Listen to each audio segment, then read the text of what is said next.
Hello friends, आज मैं अपनी सेकंड वीडियो में कवर करने जा रहा हूँ dual nature of radiation and matter. ये है आपका क्लास 12th का टॉपिक, टर्म 2 सिलेबस का। इसके अंदर जो मैं कवर करूँगा आज वो टॉपिक रहेगा आपका फ़ोटो इलेक्ट्रिक इफ़ेक्ट। क्या रहेगा? Photo electric effect. देखिए दोस्तों, ये मिलता जुलता क्या, इनफैक्ट ये वही टॉपिक है जो आपने 11th में भी पढ़ा है और 12th में भी हम इसके डिटेल वर्जन में इसको देखेंगे। फ़ोटो इलेक्ट्रिक इफेक्ट अपने आप में इतना छोटा कोई टॉपिक है नहीं एक्चुअली। इसके साथ कई सारी चीज़ें एसोसिएटेड हैं, ठीक है। इसके साथ हम बहुत सारी बातें करेंगे। इसके साथ हम इंटेंसिटी ऑफ लाइट की बात करेंगे जो आपकी एज अ फोटोनिक फॉर्म में आपकी मेटल के सरफेस के ऊपर आके लगती है, उससे क्या रिलेशन होता है इसका स्टॉपिंग पोटेंशियल के साथ। इसकी बात करेंगे कि स्टॉपिंग पोटेंशियल किसी अलग अलग मटेरियल का क्या हो सकता है या क्या होता है, ओके। और इसके साथ ही हम इसमें और भी बात करेंगे लाइक द फ्रीक्वेंसी, कि फ्रीक्वेंसी का क्या फ़र्क पड़ता है। जो लाइट आपकी आ रही है फ़ोटो इलेक्ट्रिक इफेक्ट में, इसमें क्या फ्रीक्वेंसी का फ़र्क पड़ेगा। साथ ही साथ मैं इसमें तुम्हें बताऊंगा कि इसमें फ़ोटो इलेक्ट्रिक एमिशन, यानी कि फ़ोटो इलेक्ट्रिक एमिशन जो हो रहा है उसके लिए कौन से लॉज रिस्पॉन्सिबल होते हैं। फ़ोटो इलेक्ट्रिक एमिशन के लिए कौन कौन से लॉज रिस्पॉन्सिबल होते हैं, या मतलब क्या होता है। जो तुमने बेसिक पढ़ा है वो तो है ही है, जो 11th में रहा है, ओके। तो वो तो है, तो उसके साथ इसके लॉज भी बता दिए जाएंगे। साथ ही साथ थोड़ी सी वीडियो ये लंबी होने वाली है क्योंकि मैं इसके अंदर आपको एक आइंस्टीन्स फ़ोटो इलेक्ट्रिक इफेक्ट के बारे में भी बताऊंगा। आइंस्टीन्स फ़ोटो इलेक्ट्रिक इक्वेशन जो आपने 11th में भी पढ़ी है, उसको एक रिवीजन भी हो जाएगा एक तरीके से, और इसके साथ पूरा रिलेट भी कर जाएगी। तुम्हें पता चल जाएगा कि टोटल रिलेशन क्या है इसका, ओके। तो चलिए स्टार्ट करते हैं इसको, ओके। तो दोस्तों सबसे पहले तो मैं आपको ये बता देता हूँ कि फ़ोटो इलेक्ट्रिक इफ़ेक्ट, यानी ये फ़ोटो इलेक्ट्रिक वर्ड जिसने नहीं पढ़ा है अभी तक, या जिसके दिमाग में नहीं है, या थोड़ा सा भी किसमें कोई डाउट है, तो मैं आपको बताता हूँ कि फ़ोटो इलेक्ट्रिक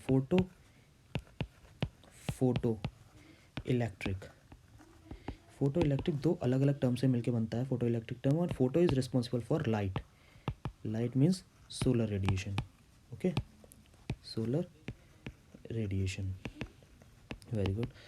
अब इसमें क्या है, electric is associated with the term of electrons, okay. Electrons हम बहुत अच्छे से जानते ही हैं, ठीक है। जो जिसको नहीं भी पता वो भी बहुत अच्छे से जानता है कि हाँ भाई अब 12th में आ गए हैं, इतना तो पता होगा ही कि हाँ इलेक्ट्रॉन प्रोटॉन क्या होता है, ये सब, ओके। तो मैं इसमें बहुत क्लियर कट आपको ये बता देता हूँ कि हाँ फ़ोटो इलेक्ट्रिक इफेक्ट जो होता है वो क्या होता है आपका, कि हमने 11th में भी पढ़ा था कि क्या होता है कि कोई एक सोलर रेडिएशन आपकी मेटल सरफेस पे फॉल करवाई जाती है और फिर उस पर से इलेक्ट्रॉन एक्साइटेड होके मूव आउट करते हैं, और जिनकी मूवमेंट की वजह से हमारी लाइट प्रोड्यूस होती है। तो ये तो रहा बेसिक। एक्चुअली होता क्या है कि emission of electrons from the surface of metal which radiation when radiation of the suitable frequencies allowed to fall on the surface, okay. तो ये तो हमें पता ही है, ठीक है। अब इससे रिलेटेड कई सारी चीज़ें हमें एलैबोरेट करके पढ़नी पड़ेंगी थोड़ी सी 12th के अंदर, ओके। तो मैं एक जल्दी से एक यहाँ पे एक आपको एक अरेंजमेंट समझा देता हूँ। ये अरेंजमेंट कुछ ऐसा है कि आपका एक इसमें ट्यूब ली जाती है लाइक दिस, ओके। और इसमें एक क्वार्ट्ज प्लेट के थ्रू इसको कनेक्ट किया जाता है, और जो हमारा सोर्स होता है उससे इसके ऊपर अलाउ करवाया जाता है टू फॉल। इसमें क्या होता है, इसमें अलाउ करवाया जाता है कि आपकी लाइट जो है वो फॉल करे इसके ऊपर, और इसके अंदर दो प्लेटें लगवाई जाती हैं। एक ये होता है सी और एक ये होता है ए। ये वो प्लेट है सी जो आपकी कलेक्टर प्लेट भी बोली जाती, सॉरी एमिटर प्लेट भी बोली जाती है, जिसके ऊपर आपकी सोर्स लाइट जो आके लगती है। ये सोर्स लाइट जो होती है वो क्या होती है आपकी, यही आपके फोटोन्स होते हैं, in the form of photons आपने बहुत अच्छे से पढ़ा होगा, एनर्जी के पैकेट्स बोले जाते हैं, ओके। और ये सी हो गई यहाँ पे आपकी, ठीक है। यहाँ पे आपके सी एमिटर प्लेट हो जाती है और ए आपकी कलेक्टर प्लेट हो जाती है। तो आपके जब इस पर फॉल होता है तो इलेक्ट्रॉन एक्साइट होके इसकी तरफ मूव करना शुरू कर देते हैं। ये बहुत अच्छे से सबने पढ़ा हुआ है, इसमें कोई इतना ज़्यादा समझने की भी ज़रूरत नहीं है, और अगर जिसने नहीं समझा है वो आप समझ सकता है, बहुत ईजी है, इसमें कोई ज़्यादा कोई वो नहीं है, ओके। यहाँ पे साइड बाय साइड हम क्या करते हैं, बाहर इसके साथ एक एसोसिएटेड करके बैटरी लगा लेते हैं प्रोसेस को स्टार्ट करवाने के लिए, और इसके ही बीच में कहीं पे हम इसमें एक कनेक्शन देके, अगर मैं कहूँ कि थोड़ा सा यहाँ पे चेंज कर लेते हैं। कनेक्शन अगर हम यहाँ से देते हैं तो हम यहाँ पे एक वोल्ट मीटर कनेक्ट कर लेते हैं। वोल्ट मीटर कनेक्ट करने का मतलब ये हो जाता है कि आप इसके साथ कनेक्ट करवा लीजिए और उसको रियोस्टेट के थ्रू आप क्या करोगे, एक मतलब वेरिएबल रेजिस्टेंस के साथ आप इसको कनेक्ट करेंगे और उसको आप यहाँ पे सर्किट के साथ जोड़ देंगे। ठीक है, और इस वाले को आप की के साथ लगा लीजिए। ये आपका यहाँ पे की के साथ कनेक्ट कर लीजिए। ये थोड़ा सा ठीक है, अगर आप समझ पा रहे हो तो इसको आप स्ट्रेट भी कर सकते हैं, नीचे रियोस्टेट डाल के ऊपर से बना सकते हैं। ये आपकी की हो जाती है यहाँ पे। ओके, ये की हो जाती है की। ओके, ये एक्सटर्नल ईएमएफ हो जाता है जो आपका प्रोसेस को स्टार्ट करने के लिए यूज़फुल होता है। ठीक है, अच्छा, तो ये बहुत कॉमन सी बात है, ये सबको पता है। 11th में हम पढ़ते हुए आए हैं कि सोर्स से आपके in the form of photons आपकी एनर्जी आती है, in the form of photons आपकी एनर्जी आती है और इस तरीके से यहाँ पे आके ये एमीटर प्लेट के ऊपर, इसको बोलेंगे एमीटर। यहाँ पे मैं इसको एमीटर बोल रहा हूँ, बाकी आप इसको मेटल सरफेस भी बोल सकते हो, कोई दिक्कत नहीं है। आपने 11th में जैसा पढ़ा है एज इट इज़ दिमाग में रहने दीजिए, कोई दिक्कत नहीं होगी। तो मेटल सरफेस, ओके, तो यहाँ पे ये हो जाता है और आपकी ये चीज़, ये आपका कलेक्टर प्लेट होती है, collector plate, collector plate.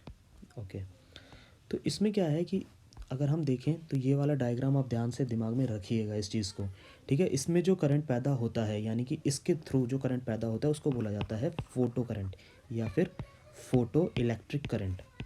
Photo electric current जो इसके थ्रू पैदा हुआ होता है। ठीक है, अब इसमें क्या होता है, ये जो फोटो इलेक्ट्रिक करंट होता है ये आपके ऑर्डर का होता है micro ammeter, sorry micro ampere, है ना, माइक्रो एम्पियर के ऑर्डर में होता है ये आपका।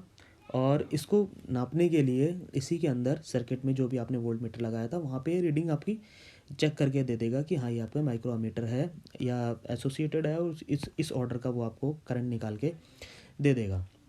तो ये बात तो सारी सारी बिल्कुल वैसे की वैसी है जैसे हमने 12th में पढ़ी है, सॉरी 11th में पढ़ी थी। ओके, अब ज़रा मैं आपको इससे थोड़ा सा आगे लेके आता हूँ, जो आपको 12th में इसके साथ इलेबोरेशन देखना है। इलेबोरेशन का मतलब इसमें ये था कि आपको फोटो इलेक्ट्रिक करंट का देखना है रिलेशन। सबसे पहले तो आपको रिलेशन देखना है इंटेंसिटी के साथ, जो मैंने अभी ऊपर आपको डिस्कस करवाया था कि इंटेंसिटी के साथ इसका रिलेशन बताऊँगा। इंटेंसिटी, इंटेंसिटी ऑफ फोटोन्स या फिर जो आपकी लाइट उसके ऊपर आके गिर रही है, यानी कि सोर्स लाइट की बात कर रहा हूँ बेसिकली मैं यहाँ पे, ध्यान रहे आपका सोर्स। तो इंटेंसिटी के साथ क्या रिलेशन रहता है, इंटेंसिटी के साथ रिलेशन रहता है, देखो बच्चों बहुत स्ट्रेट बात है कि जितनी हाई फ्रीक्वेंसी की लाइट आप डालोगे, जितनी ज़्यादा हाई फ्रीक्वेंसी की लाइट आप डालोगे उसके ऊपर, ठीक है, तो सपोज़ करो कि भाई ये आपका मेटल सरफेस है, ये आपका मेटल सरफेस हो गया और ये आपका सोर्स हो गया। ठीक है, इसके ऊपर से जितनी हाई फ्रीक्वेंसी की लाइट इसके ऊपर पड़ेगी तो यहाँ से उतने ही नंबर ऑफ इलेक्ट्रॉन्स का इजेक्शन ज़्यादा होगा, इतने ज़्यादा नंबर ऑफ इलेक्ट्रॉन्स यहाँ से निकलेंगे। तो इसका मतलब ये बहुत ही डायरेक्ट रिलेशन होता है, intensity is proportional to, intensity is proportional to photo electric current, यानी कि आई के प्रोपोर्शनल होती है। फोटो इलेक्ट्रिक करंट को अगर मैं यहाँ पे आई पी कह देता हूँ तो कोई दिक्कत नहीं होनी चाहिए आपको। तो बहुत स्ट्रेट रिलेशन है कि भाई हम इसको सीधे से कह सकते हैं कि भाई for the fixed frequency of incidence radiation the end accelerating potential the photo electric current increase linearly with the increase in the intensity of incident light. यानी कि इनका ग्राफ कैसे अगर हम समझना चाहें तो इसका ग्राफ बहुत स्ट्रेट रहने वाला है आपका। अगर आप कहते हो इंटेंसिटी ऑफ लाइट इस फील्ड पे ले लेते हैं, इंटेंसिटी आप यहाँ ले लीजिए, करंट आप यहाँ ले लीजिए, ये लीजिए हमने यहाँ पे करंट ले लिया है, तो इसका जो ग्राफ होगा वो एक स्ट्रेट लाइन होगा। स्ट्रेट लाइन ग्राफ का मतलब होता है बिल्कुल ही डायरेक्ट प्रोपोर्शनल रिलेशन होता है ये, कि जैसे जैसे आपका इंटेंसिटी बढ़ेगा वैसे वैसे आपका करंट बढ़ेगा। ये देख लीजिए जैसे जैसे ये बढ़ रहा है ऐसे ऐसे ये भी बढ़ रहा है। तो मेरे ख्याल से ये आपको बहुत अच्छे से समझ में आ गया है।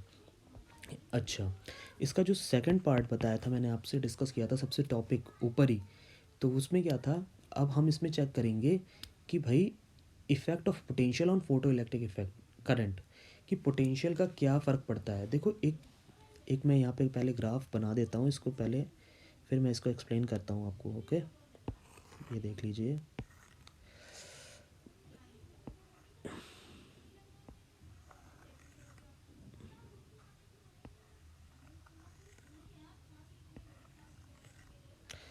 तो इसमें 3 अलग अलग करंट की मैं बात कर रहा हूँ, जिसमें आपके 1 2 3 ये हो जाता है, और ये आपका करंट का लेवल है। करंट मतलब बेसिकली मैं बात कर रहा हूँ फोटो इलेक्ट्रिक करंट की ही। ओके, इस चीज़ को आप ध्यान रखेंगे, फोटो इलेक्ट्रिक करंट की ही बात कर रहा हूँ। Okay, very good. अब यहाँ पे ये नीचे जो मैं रखूँगा, यहाँ पे मैं पोटेंशियल रखूँगा। इधर बोलते हैं collector plate potential, collector plate potential. देखो कलेक्टर प्लेट पोटेंशियल ही लेंगे हम यहाँ पे, क्योंकि हमारा जो पोटेंशियल है वो हमें पता कैसे चलेगा, जहाँ जब तक हम ऑब्जर्व नहीं करेंगे। ऑब्जर्व कहाँ से कर रहे हैं हम? कलेक्टर से कर रहे हैं। तो ये बहुत कॉमन सा, ठीक है, ये बहुत कॉमन सी बात है, इसको दिमाग में रखेंगे आप। ठीक, अच्छा। तो इसमें क्या होता है, देखिए कि होता क्या है कि when all the photo electrons reach to the plate ए, जब आपके सारे फोटो इलेक्ट्रॉन, ये मैं वापस ला रहा हूँ आपको फिगर के ऊपर, जब सारे के सारे इलेक्ट्रॉन प्लेट ए पर पहुँच जाएंगे, एंड और हम उसके बाद भी यहाँ से इस वाले पॉइंट से, हम यहाँ से इस वाले पॉइंट से अगर अब भी ट्राई कर रहे हैं कि भाई किसी तरीके से करंट बढ़ जाए और बढ़ जाए, तो हम इसमें क्या कर रहे हैं कि हम बार बार इसकी पोटेंशियल को बढ़ाए जा रहे हैं, लेकिन एक टाइम ऐसा आएगा कि वो अपने सैचुरेशन पे पहुंच जाता है। कहाँ पहुंच जाता है? सैचुरेशन पे। यहाँ पे लिख लेते हैं saturation level, saturation level of current. तो एक लेवल ऐसा आएगा कि वो अपने सैचुरेशन लेवल पे पहुंच जाएगा, और वो उसके आगे वो बिल्कुल भी इंक्रीज़ नहीं करेगा। किसको नहीं करेगा बिल्कुल भी इंक्रीज़? फोटो इलेक्ट्रिक करंट को, या फोटो करंट को। फोटो करंट आपका उसके आगे इंक्रीज़ बिल्कुल भी नहीं होगा। तो अब इसमें क्या होगा कि वो अपनी मैक्सिमम वैल्यू अटेन कर चुका है। अब वो जब अपनी मैक्सिमम वैल्यू अटेन कर चुका होता है, दैट मैक्सिमम वैल्यू, उस मैक्सिमम वैल्यू ऑफ करंट को, उस मैक्सिमम वैल्यू ऑफ करंट को आप कहते हो सैचुरेशन करंट। क्या कहते हैं? Saturation current. ये बात आप दिमाग में अच्छे से फिट बिठा लीजिए। ओके, सैचुरेशन करंट, मैं बार बार इस पे जोर दे रहा हूँ। ओके, सैचुरेशन करंट का मतलब होता है कि अति हो जाना। जैसे कि हम खाना भी खाते हैं तो हमारा सैचुरेशन लेवल होता है कि भाई मैं 3 से 4 रोटी से ज़्यादा नहीं खा पाऊँगा। तो 4 रोटी के आगे अगर मैं नहीं खा पा रहा हूँ, दैट मीन्स वो मेरा सैचुरेशन लेवल है। ओके, तो ये आप बड़े आराम से दिमाग में फिट बिठा लीजिए कि भाई आप, ऐसा नहीं है कि आप वहाँ पे पोटेंशियल बढ़ाते जाएंगे और वह आपका करंट भी वहाँ पे कंटिन्यूसली बढ़ता ही जाएगा। ऐसा नहीं होता। हर मेटल सरफेस के लिए या हर काइंड ऑफ मेटल के लिए एक अपना सैचुरेशन लेवल आता है, उसके आगे करंट प्रोड्यूस नहीं होगा। करंट प्रोड्यूस नहीं होगा तो मैक्सिमम वैल्यू ऑफ करंट आपकी सैचुरेशन करंट बोली जाएगी। ओके, तो बहुत कॉमन सी बात है, या बहुत ही ज़्यादा, मतलब इतनी ज़्यादा कोई टिपिकल नहीं है, दिमाग में फिट बिठाने वाली बात है।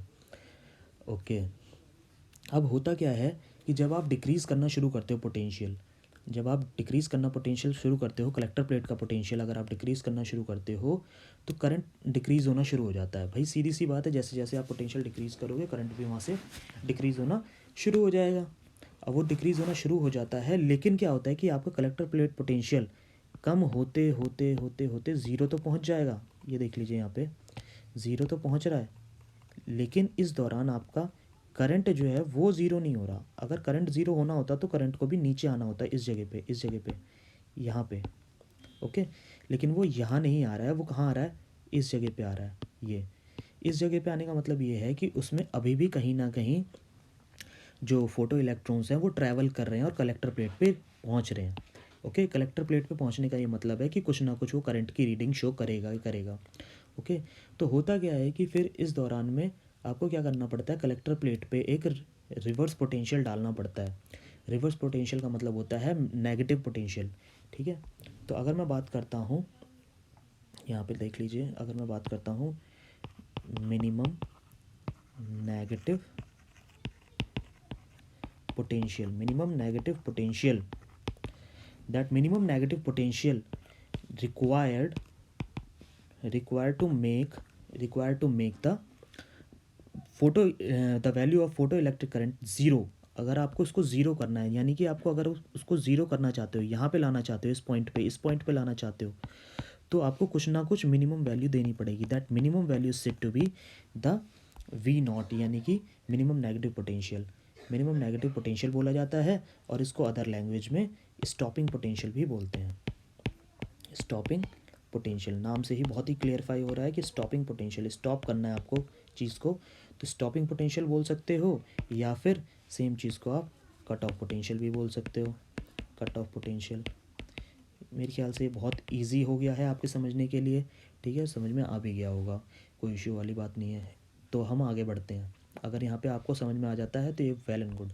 ओके, तो होता क्या है कि जो कट ऑफ पोटेंशियल होता है, इस जगह पे आपकी जो काइनेटिक एनर्जी मैक्सिमम वाले फोटो इलेक्ट्रॉन भी होते हैं ना, काइनेटिक एनर्जी मैक्सिमम वाले फोटो इलेक्ट्रॉन्स, फोटो इलेक्ट्रॉन्स, तो होता क्या है कि ये भी नहीं पहुंच रहे होते हैं भाई। अब आप खुद ही दिमाग लगाइए इसमें कि भाई स्टॉपिंग पोटेंशियल अगर वहाँ पे है, इसका मतलब एक भी इलेक्ट्रॉन नहीं पहुँच रहा है कलेक्टर प्लेट पे। तो एक भी इलेक्ट्रॉन कलेक्टर प्लेट पे ना पहुँचने का मतलब ये हो जाता है कि भाई मैक्सिमम काइनेटिक एनर्जी वाला भी जो होगा फोटो इलेक्ट्रॉन, जिसकी स्पीड सबसे ज़्यादा भी होगी, वो भी नहीं पहुँच रहा। क्योंकि अगर वो पहुँच जाता तो करंट की कोई ना कोई रीडिंग वहाँ पे शो हो जाती है, और करंट की रीडिंग हमें शो नहीं करवानी है, ज़ीरो दिखानी है। तो हम ये कहेंगे कि मैक्सिमम काइनेटिक एनर्जी वाला फोटो इलेक्ट्रॉन भी वहाँ पे नहीं पहुँच रहा है।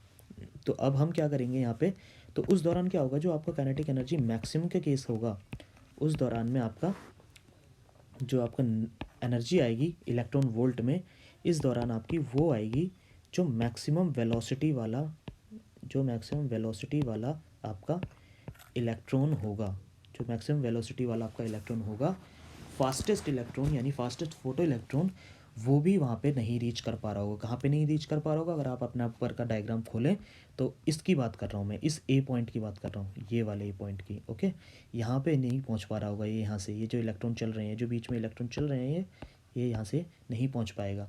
ये नहीं पहुँच पाएगा तो अमीटर में रीडिंग शो नहीं होगी, और रीडिंग शो नहीं होगी दैट मीन्स कि वो वहाँ पे सैचुरेशन लेवल आ गया। ओके, तो ये बहुत ही क्लियर कट सा एग्जाम्पल है, ये आपको समझ में आ चुका होगा आई होप। ओके, अच्छा, तो अब अगर हम इसमें नेक्स्ट देख लें, तो नेक्स्ट अगर मैं देखना चाहूँ तो इफ़ेक्ट ऑफ फ्रीक्वेंसी, मैंने आपसे बात कही थी, इफ़ेक्ट ऑफ फ्रीक्वेंसी। अलग अलग फ्रीक्वेंसी की आप सपोज़ करो कि अगर लाइट इंसिडेंट होती है या लाइट आपकी डाली जाती है कलेक्टर प्लेट के एमिटर प्लेट के ऊपर, तो होता क्या है कि भाई अगर आप अलग अलग उसके डालोगे तो उसके साथ स्टॉपिंग पोटेंशियल का क्या रिलेशन होता है। देखो बहुत इसमें क्या है कि अगर आप रेज़ ही बदल दोगे, रेडिएशन ही बदल दोगे, तो अलग अलग फ्रीक्वेंसी के हिसाब से स्टॉपिंग पोटेंशियल भी डिफ़र कर जाएगा। सपोज़ करो ये है, और हमने अरेंजमेंट कुछ इस तरीके से ले रखा है कि हम उसका जो सैचुरेशन करंट है, या हम उसका जो सैचुरेशन फोटो इलेक्ट्रिक करंट है उसको नहीं बदल रहे हैं, उसको हम कह रहे हैं कि वो एक लेवल पे फिक्स हो रखा है, दैट मीन्स आई लेवल।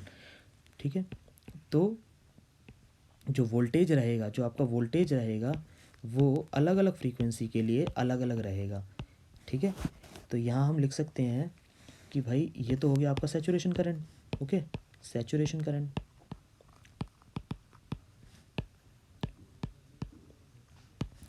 अब यहाँ पे क्या है कि भाई जो फ्रीक्वेंसी है V3 यानी 3 वाली की, यानी थर्ड वाली रेडिएशन, ये सबसे ज़्यादा है किससे, सेकंड से, और सेकंड की ज़्यादा है किससे, 1 से। ओके, तो इस दौरान इसमें क्या होगा कि भाई अगर आप फ्रीक्वेंसी करंट सेम रखना चाह रहे हो और फ्रीक्वेंसी आपने अलग अलग ले ली है, तो फ्रीक्वेंसी अलग अलग लेने की वजह से आपकी जो स्टॉपिंग पोटेंशियल होगा वो इस तरीके से होगा, यानी कि मोर नेगेटिव उसका होगा। यहाँ लिख सकते हैं आप, हायर द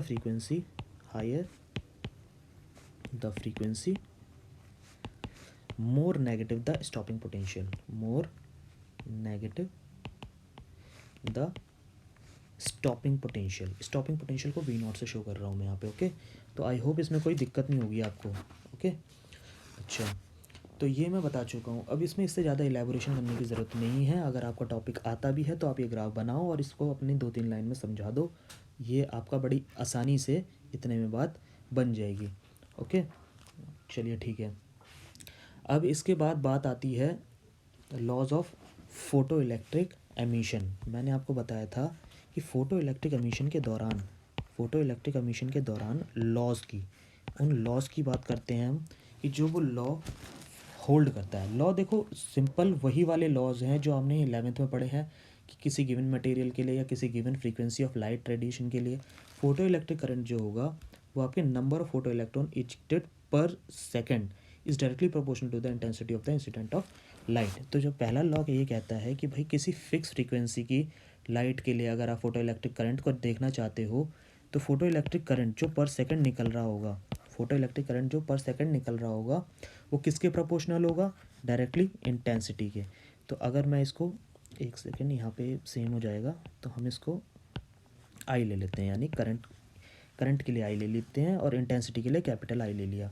ठीक है, तो अब हम क्या करेंगे, इसमें यहाँ से रिलेशन ये निकल के आ गया कि भैया करंट जो पर सेकंड निकलेगा किसी फिक्स फ्रीक्वेंसी की रेडिएशन के लिए वो इंटेंसिटी के प्रोपोर्शनल होगा। जितनी ज़्यादा आप इंटेंसिटी डालोगे उतनी ज़्यादा करंट वहाँ से फ्लो करेगा। ओके, अच्छा, अब किसी गिवन मटेरियल के लिए या फ्रीक्वेंसी ऑफ लाइट के लिए जो सैचुरेशन करंट निकलेगा वो प्रोपोर्शनल किसके होगा, वो किसके प्रोपोर्शनल होगा, intensity of the incident radiation, various the stopping potential is independent of the intensity. ठीक है, इससे ये समझ में आता है कि भैया जो सैचुरेशन करंट की वैल्यू है ना आपकी, जो मैक्सिमम करंट की, यानी सैचुरेशन करंट का मतलब हो गया मैक्सिमम करंट, सॉरी इसमें आई ही कर लेते हैं, सैचुरेशन करंट का मतलब हो गया मैक्सिमम करंट। ये तो आपका प्रोपोर्शनल होगा किसके, इंटेंसिटी के, ये तो प्रोपोर्शनल होगा इंटेंसिटी के आपका, बट स्टॉपिंग पोटेंशियल जो है, स्टॉपिंग पोटेंशियल जो है वो प्रोपोर्शनैलिटी नहीं रखेगा, उसका कोई मतलब नहीं होगा इसके साथ, इंटेंसिटी के साथ, वो इस चीज़ को नहीं देखेगा। ठीक है, आपका करंट देखेगा और वो नहीं देखेगा, ये बात दिमाग में रखिएगा। ओके, अब जो नेक्स्ट लॉ है वो लॉ आपका क्या है भाई, वो थ्रेशोल्ड फ्रीक्वेंसी का लॉ है। भाई थ्रेशोल्ड फ्रीक्वेंसी हमने 11th में भी बड़े ईजिली पढ़ी थी, जिसने नहीं पढ़ी है या जिसने कोरोना की वजह से डिस्टर्बेंस हुई है उसको मैं बता देता हूँ कि थ्रेशोल्ड फ्रीक्वेंसी क्या होती है। थ्रेशोल्ड फ्रीक्वेंसी अलग अलग मेटल के लिए अलग अलग होती है। ठीक है, डिफरेंट फॉर डिफरेंट मेटल्स,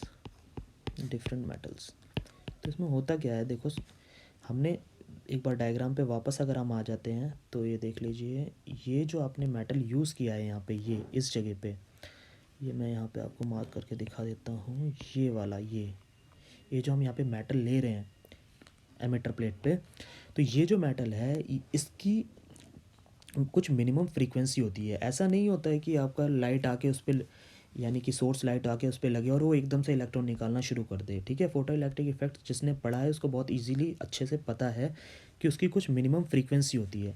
तो ये जो थ्रेशोल्ड फ्रीक्वेंसी होती है nothing but the minimum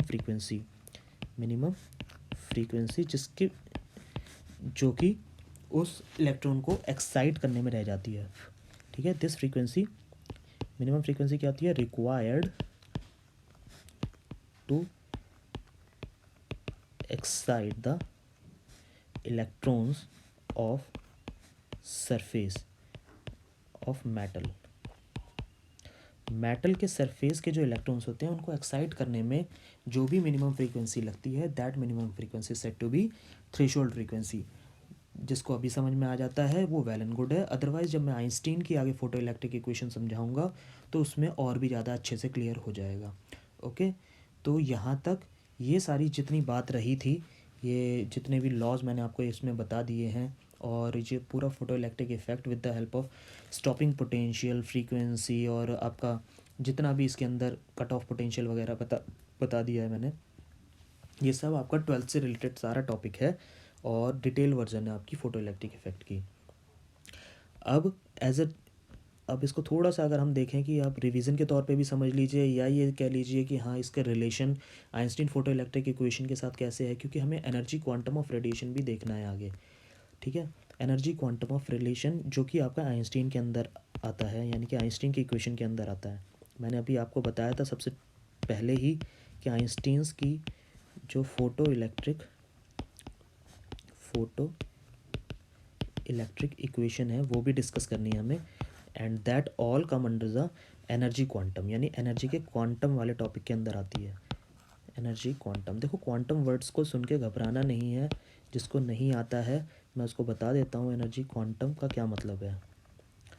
quantum word का मतलब होता है आपका एक तरीके से ग्रुप, ये होता है ग्रुप, ठीक है, या फिर इसको हीप बोल देते हैं। हीप, हीप समझते हो ना आप क्या होता है हीप? जैसे कि आप एक मुट्ठी से अगर हम रेत लेके नीचे गिराते हैं तो वो कुछ कोनिकल शेप में गिरती है ना, कुछ इस तरीके की शेप बना लेती है नीचे ज़मीन में गिर के, इस तरीके से।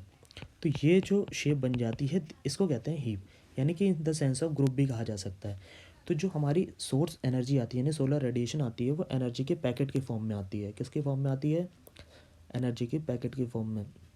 तो वो एनर्जी का जो पैकेट होता है उसको, हर एक पैकेट को फोटोन बोला जाता है। क्या बोला जाता है? फोटोन। और हर फोटोन की अपनी एक एनर्जी होती है, ठीक है। दैट फोटोनिक एनर्जी, यानी फोटोन एनर्जी क्या देते हैं? फोटोन एनर्जी, इसको हम रिप्रेजेंट करते हैं एच न्यू से। तो E इक्वल टू, यानी कि energy equal to H nu, this is for the source frequency. इसको कहेंगे सोर्स रेडिएशन की फ्रीक्वेंसी, सोर्स रेडिएशन, ठीक है, सोर्स रेडिएशन। अब सोर्स रेडिएशन में इसके अंदर देखो ये क्या होता है, ये तो हो गई फ्रीक्वेंसी, ओके, फ्रीक्वेंसी। अगर आप रेडिएशन पढ़ रहे हैं, वेव पढ़ रहे हैं, तो फ्रीक्वेंसी आपको बहुत आराम से पता होगी, ठीक है। इसमें मतलब इतना ज़्यादा कॉम्प्लेक्स होने की ज़रूरत नहीं है। फ्रीक्वेंसी वही फ्रीक्वेंसी है जो वेव से एसोसिएटेड होती है, ठीक है। रेडिएशन टर्म में यूज़ कर रहा हूँ क्योंकि वेव के लिए यहाँ पे रेडिएशन ही यूज़ करनी है हमें। और यहाँ पे ये जो एच है, एच क्या होता है दोस्तों? एच सबको पता ही है, ये क्या होता है? प्लैंक्स कांस्टेंट होता है, प्लैंक्स कांस्टेंट, ओके। और यहाँ पे ये हो जाती है आपकी टोटल एनर्जी। क्या होती है? Total energy. हालांकि ये मैंने पर इलेक्ट्रॉन की बताई है। अगर आप इसको कंप्राइज करते हो सारे नंबर ऑफ़ इलेक्ट्रॉन के लिए, तो यहाँ पे आप ई का यूज़ कर सकते हो। टोटल एनर्जी आप एन एच न्यू कह सकते हो, where N is the number of photons, number of photons, okay. तो कन्फ्यूज़ होने की ज़रूरत नहीं है बिल्कुल भी, टोटल एनर्जी आप अभी भी कहोगे इसको ही, ओके। अच्छा, तो बहुत इजी सा टॉपिक था। अब ये इजी से टॉपिक में मैं थोड़ा सा तुम्हें अगेन उसी वाले पैटर्न पे दोबारा लेकर आ रहा हूँ जो हमने अभी ऊपर डिस्कस किया। वो क्या था कि एक मेटल सरफेस लिया हुआ था। मेटल सरफेस पे हमने एक भाई सोर्स लाइट से एच न्यू की फॉर्म में एनर्जी को हमने इसके ऊपर अलाउड टू पास करवाया। अभी इसमें क्या हुआ कि जब वो इस वाले इलेक्ट्रॉन पे आके लगता है तो इलेक्ट्रॉन का अपना एक वर्क फंक्शन भी होता है। That work function equal to H nu naught, कि मैं अभी आपको नीचे एक्सप्लेन करूँगा, ओके। तो ये वो इलेक्ट्रॉन है जो एक्साइट हो रहा है मेटल सरफेस से, और मेटल सरफेस से एक्साइट होने के बाद वो यहाँ से मूव आउट करेगा तो उसके पास कुछ ना कुछ उसकी काइनेटिक एनर्जी भी होगी, ठीक है। तो 11th के टॉपिक में हमने बड़ी बड़ी आराम से इसको समझा था, बहुत आसानी से इसको समझा था। तो उसमें क्या रिलेशन था हमारे पास कि जो भी आप टोटल एनर्जी आपको allowed to fall on the metal surface will be split into work function plus kinetic energy of that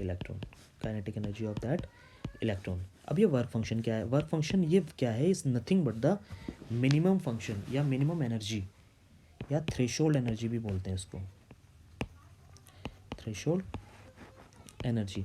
जैसे हमने इसका फॉर्मूला निकाला था टोटल एनर्जी का एच न्यू, ऐसे ही हम वर्क फंक्शन के लिए यूज़ करते हैं phi naught, okay, phi naught का यूज़ करते हैं, ओके।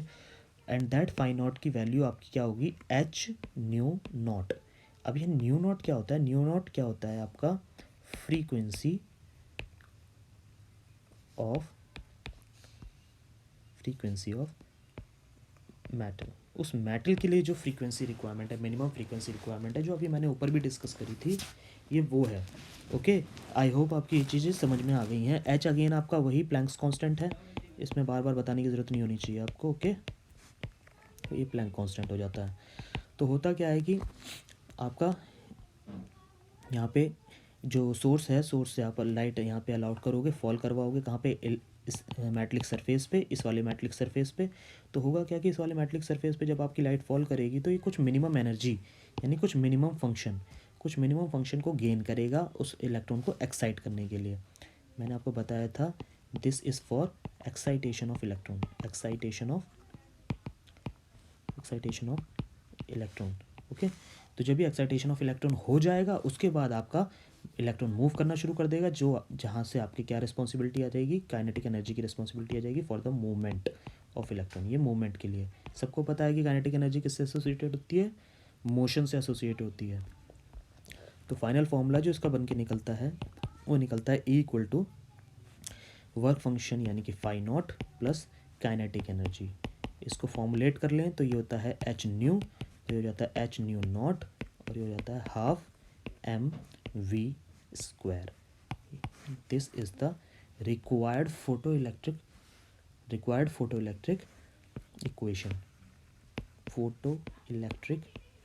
इक्वेशन।